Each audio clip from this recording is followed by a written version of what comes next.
Hi, my name is Frankie. Thank you for listening to my mom. I never listen.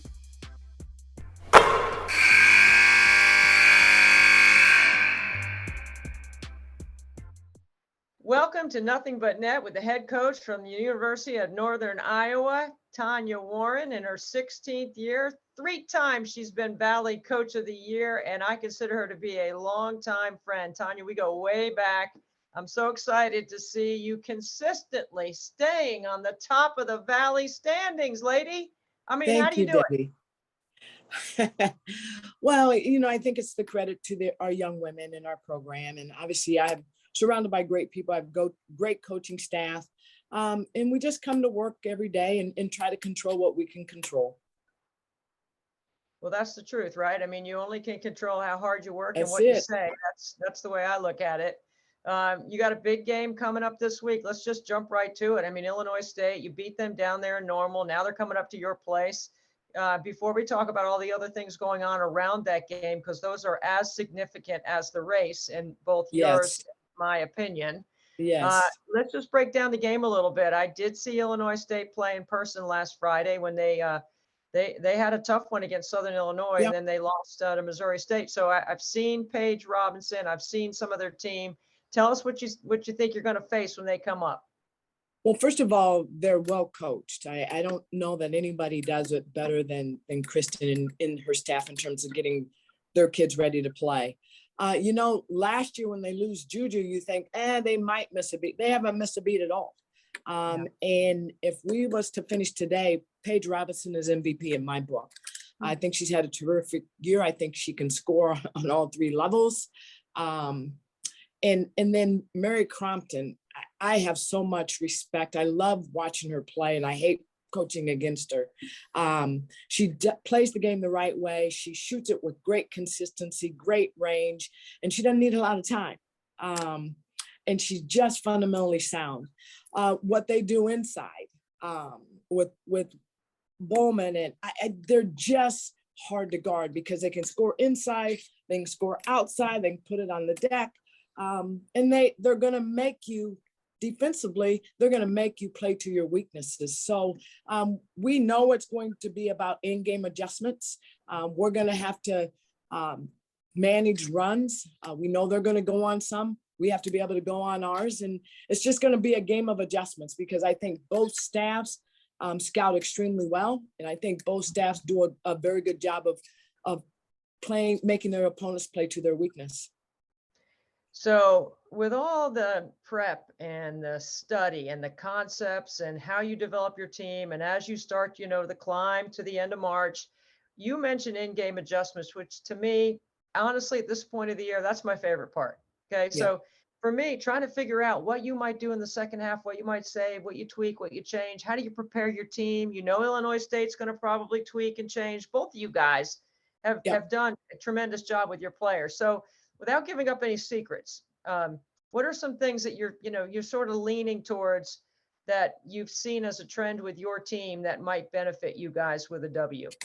Well, honestly, when you look at what we've had to do throughout not only the non-conference, but within the conference play, we've literally had to adapt and play in way. I mean, at UIC, we had to play about 36 minutes of zone. I've never in my entire career done. So it's about being able to adapt. We're going to have to mix things up against Illinois State and try to keep them guessing. We know that. And just try to make them make tough plays, not give them anything easy. But we know they're going to come back and make adjustments. So it's going to be, honestly, a chess match. It really is. And it's going to come down to what team can make plays and limit live ball turnovers. So this question to me for you never gets old because you've seen the Valley morph and change in so many different ways. Now there's 2 new teams in the league. The level of play has even gotten higher. We've always talked about this being a multiple bid league. It has always felt like it's had to be a sell. I don't feel like it's the same sell anymore. I mean, I feel like there's incredible respect for the league, the coaches, the quality of play. When you start looking at, the next couple of weeks, Tanya, what in your mind are you thinking about as you sit on the top of the standings? Well, literally one game at a time, being able to control what we can control. And what I talk to our kids a lot about is control your own destiny. So we don't have to worry about what everybody else is doing. And how much better can we be today? How much better can we be per quarter? And really trying to put a consistent 40 minutes together.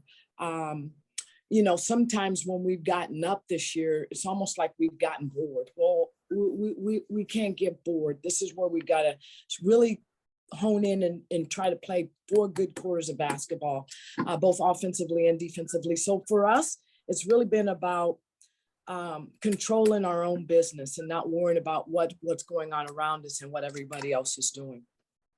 When everybody mentions your name in conversation, everywhere I go, I mean, you're one of the good guys, right? Everybody loves you. I mean, they always go, oh man, Tanya, she's so great. She is so great. They say that all the time. They have so much respect for you.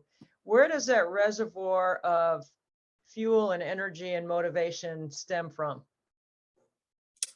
You know, all my life I've been told I can't do this, I can't do that, the underdog. And even when we took over the program here 16 years ago, no one thought we could get it done, including our own media. So just honestly, just trying to be the best that I can be and surround myself with good people. And God has blessed me. I have always been surrounded by good people. And I really believe you're only as good as the people you surround yourself with. So just coming and just trying to be a positive part of everyone's life, and just trying to do things the right way. And if we can do that, if I can do that, then I've done what I'm supposed to do. And that's what I believe I try to do every single day, is be a positive part and just do the best that I can to make sure that when I leave here, somewhere along the line, I've influenced somebody. And that's my whole purpose for what I do and why I do it.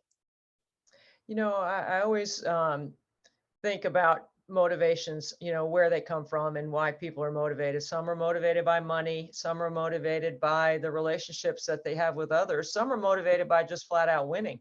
And there's nothing wrong with that. None of those. There's nothing wrong with any of those. No. Whatever it is that, you know, fills your bucket is what you got to go with.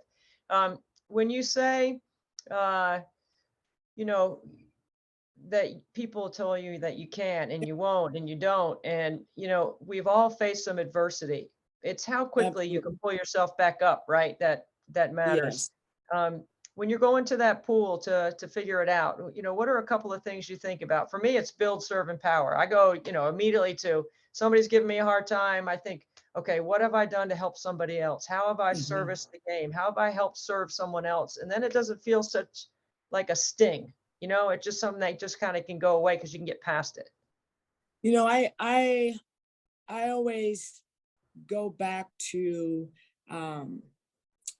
having lost my brother at a very early age, who was being very highly recruited as a senior in high school, and lost his life. And I always, I remember vividly that my parents, you know, I wanted to give it up. My parents said, nope, that's not the way Steve would have wanted. So I've always, everything that I have done and do when it comes to this game has always been in my brother's honor. So I've always worked extremely hard because I know and watched what he did and how he did it and how he treated people. And I always wanted to be like him. And I know you're a wonderful extension of your dad, who you lost this summer. And this game, we talk about it being in first place, but we both know that there's a higher purpose for this game. It's your pink game. It's a Stamp Out Cancer game, raising awareness and money to help those that are battling. Your dad had a courageous battle and you were with him side by side the whole time. I know this game is for your dad. Tell us a little bit about, you know, why that's so important to you and what you hope will be the outcome, not just the win, but what else are you trying to win on this particular day? Well, I really want all cancer survivors and their families to come out. I want to be able to celebrate them and all that they go through on an everyday basis, because unless you've gone through it or you've walked with somebody who's going through it, you have no idea what it all entails. And then just, it's a dreadful, awful disease, and everyone at some point is going to be impacted. It's our responsibility to make sure that we try to continue to raise money and awareness so that we can help. And it may not be in our lifetime, it may not be, but if we can continue to make awareness and help, and to help find research to help stamp out this bad disease, then that's all of our responsibilities. And we can't wait till we've been impacted.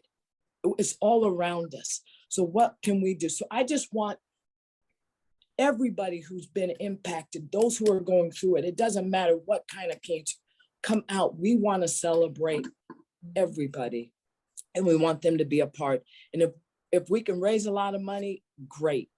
The game's going to be a good game, but it's so much bigger than the game. And we're going through it not only with my dad, but Coach Nelson's wife, who is a longtime friend of mine of 25 years, is battling cancer as we speak, and has had a long, courageous journey. And what she's gone through, and her faith and her courage and all that. I mean, she is a walking inspiration and miracle to all of us. So there's so much that goes into this game. But we just want to celebrate all the cancer survivors and their families and let them know that they never walk alone.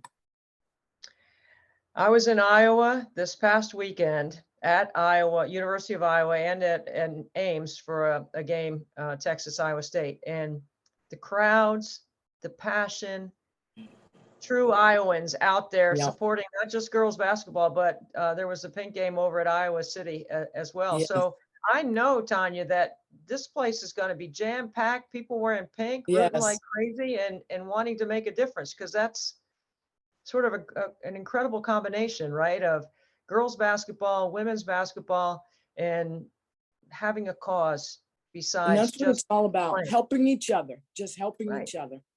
Well, I wish you well. You're an amazing ambassador for our game. I'm excited about watching the game. I do have my own game to call on Thursday, but I'm going to be watching this game because I think this is going to be really fun on Thursday of this week, on February 16, when Illinois State comes to Northern Iowa to visit for first place in the Missouri Valley. Can't get better than that, plus stamping out cancer. It does not get any better than that. Thank you, Debbie. Thank you, Tanya. Have a good rest.